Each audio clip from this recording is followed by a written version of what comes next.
الحمد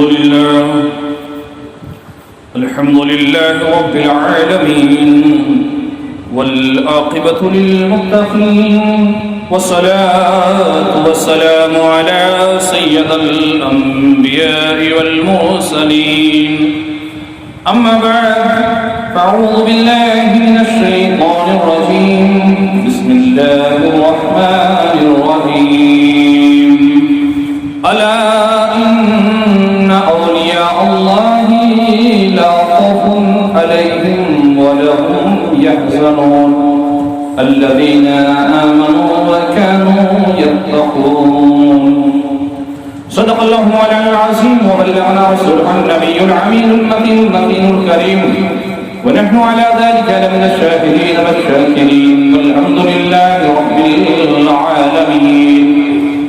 آئیے سب سے پہلے مل کر آقا نامدار مدینے کی تاجدار دونوں عالم کے مالک و مختار مکے کے سردار مدینے کی تاجدار ہم غریبوں کے آقا مصطفیٰ جان رحمت سید المرسلین خاتم النبیین جناب محمد رسول اللہ صلی اللہ تعالی علیہ وسلم کی بارگاہ بے کس پناہ میں درود پاک کا نذرانہ پیش کرے اور پڑھیے اللہم صلی علی سیدنا مولانا محمد معدن الجود والکرم والہ وبارک وسلم صلی اللہ علیہ وسلم علیہ یا رسول اللہ. ایک مرتبہ اور اپنی غلامی کا فاتحانہ انداز میں ثبوت دیتے ہوئے پڑھ لیجیے. اللہ رب محمد صلی اللہ علیہ وسلم نحن عباد محمد صلی اللہ علیہ وسلم صلاة والسلام علیہ یا رسول اللہ صلی اللہ تعالی علیہ وسلم.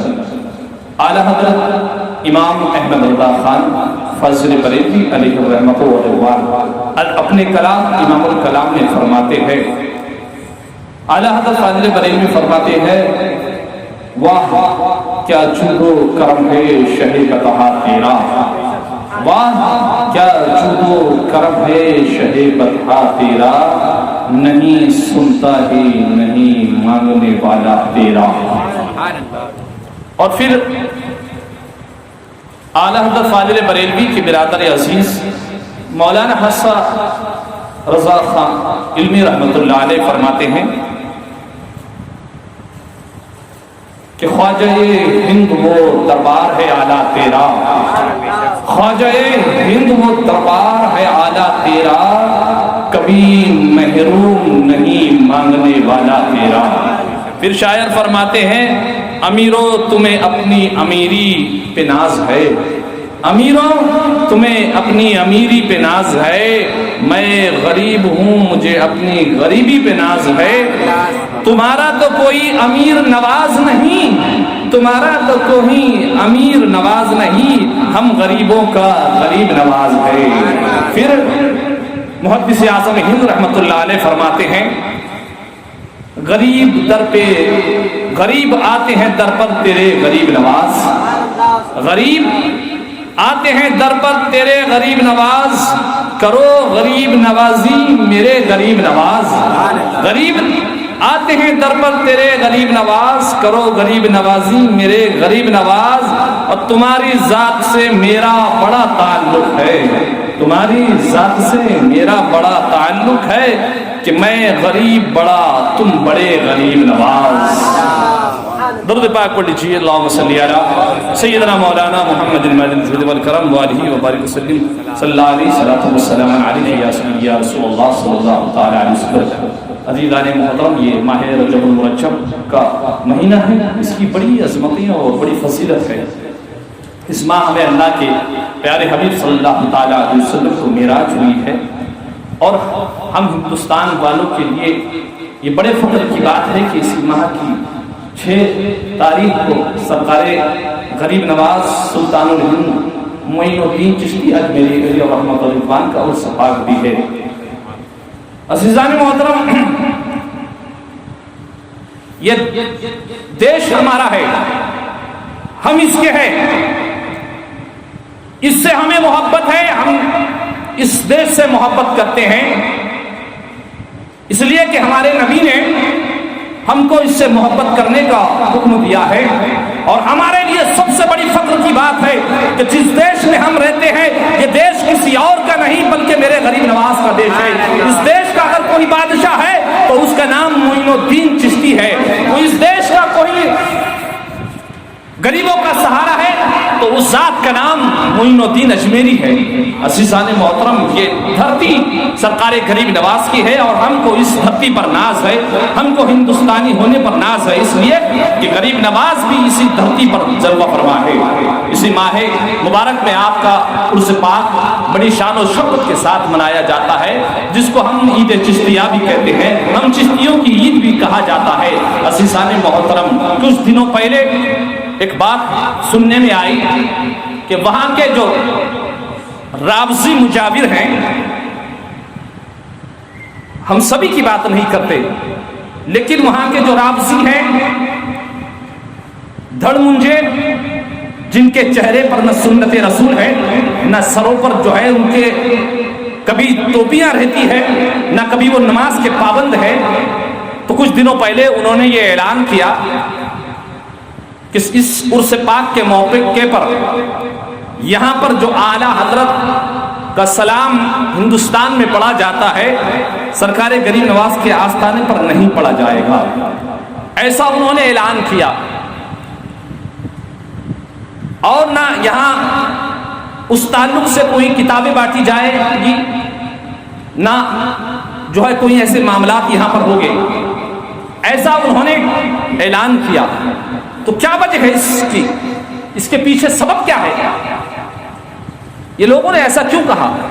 ارے ہم تو کسی بھی سلام سے اعتراض نہیں کرتے، ہم کو کسی سلام سے اعتراض نہیں ہے، جو بھی نبی پر سلام پڑھا جاتا ہے ہم اس کو دل کھول کر کے پڑھتے ہیں اور دل تھام کر کے سنتے ہیں۔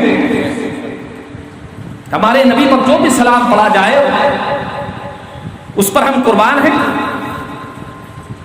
اس لیے کہ وہ ہمارے نبی کی شان میں پڑھا جا رہا ہے۔ کوئی بھی سلام ہو، ہم کو کسی سلام سے اعتراض نہیں، لیکن ان رابضیوں کو اس بات سے کیوں چڑ ہے؟ کیا معاملہ ہے؟ مسلک اعلیٰ حضرت کے معاملے میں، اعلیٰ حضرت کے معاملے میں ان کو چڑ کیوں ہے؟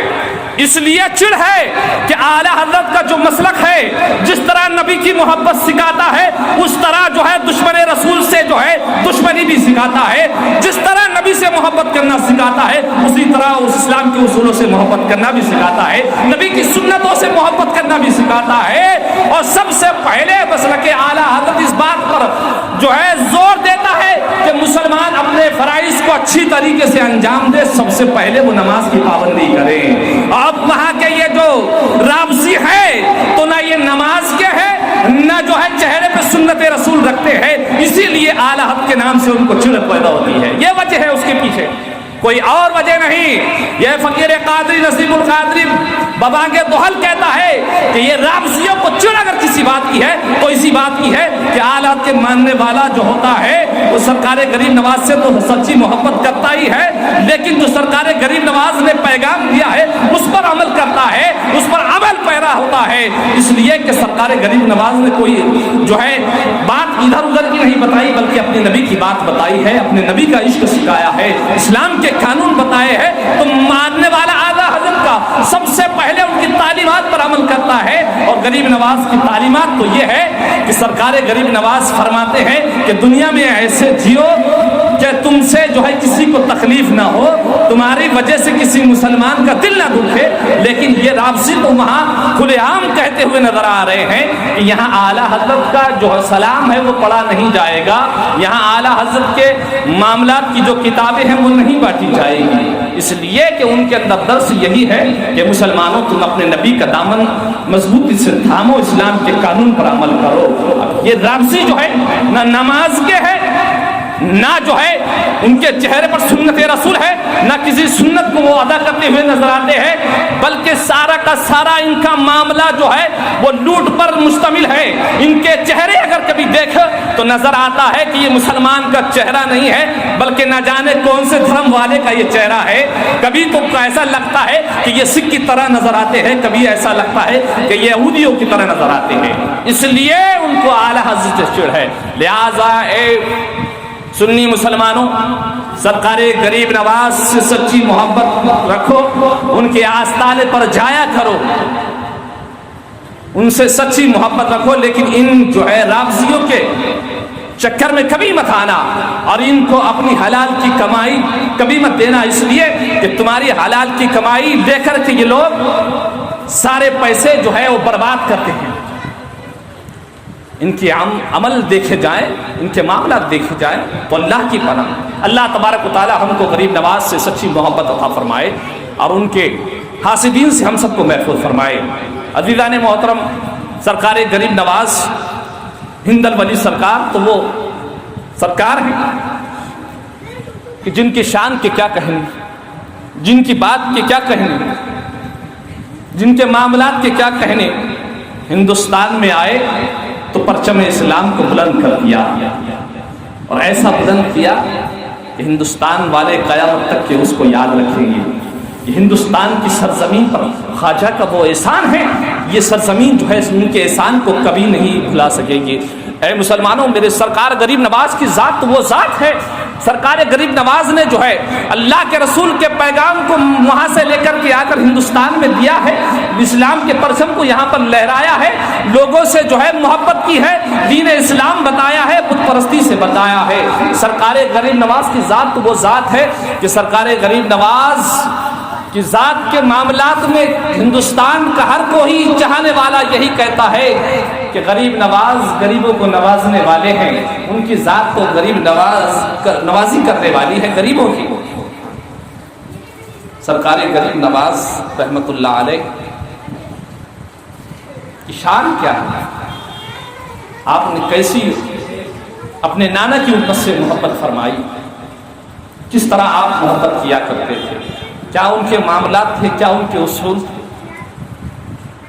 سرکار غریب نواز کی ذات کو ہم کبھی بھول نہیں سکتے، جو انہوں نے ہم پر کرم فرمایا ہے۔ عزیزان محترم، سرکار غریب نواز نے زندگی گزاری ہے، لوگوں کو دین اسلام سکھایا ہے، اسلام کی بات بتائی ہے۔ سرکار غریب نواز لوگوں کو رسول کی سنتیں سکھاتے رہے، رسول کی محبت